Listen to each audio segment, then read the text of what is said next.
Hi friends, welcome to my channel. Friends, మేమైతే ఈరోజు bike తీసుకోవడానికి షోరూమ్కి అయితే వెళ్ళాము. బైక్ మా అన్నయ్య కొనిస్తున్నాడు మాకు. అది ప్రేమతో గిఫ్ట్ అన్నట్టు.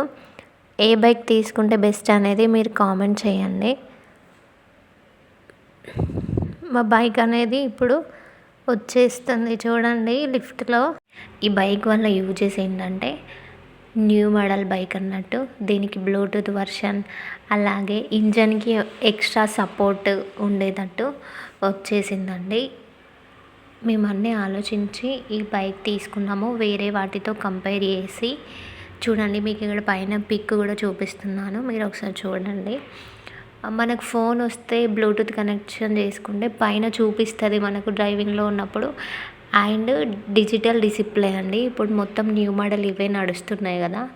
మైలేజ్ విషయానికి వస్తే ఎంత ఇస్తుందో మీకు తెలుసు, కానీ అలానే ఇవ్వాలంటే ఏం చేయాలంటే మన స్పీడ్ ఎలా మెయింటైన్ చేయాలో దాని మీద డిపెండ్ అయి ఉంటుంది. 60 లోపు పోయినామనుకోండి మైలేజ్ అనేది మంచిగా వస్తుంది. అదే ఓవర్ స్పీడ్లో ఎక్కువ స్పీడ్గా వెళ్ళామనుకోండి ఏ బైక్ కూడా మైలేజ్ అనేది ఇవ్వదండి. సో ఇది నేను చెప్పాల్సింది పల్సర్ 125 గురించి. Thank you friends.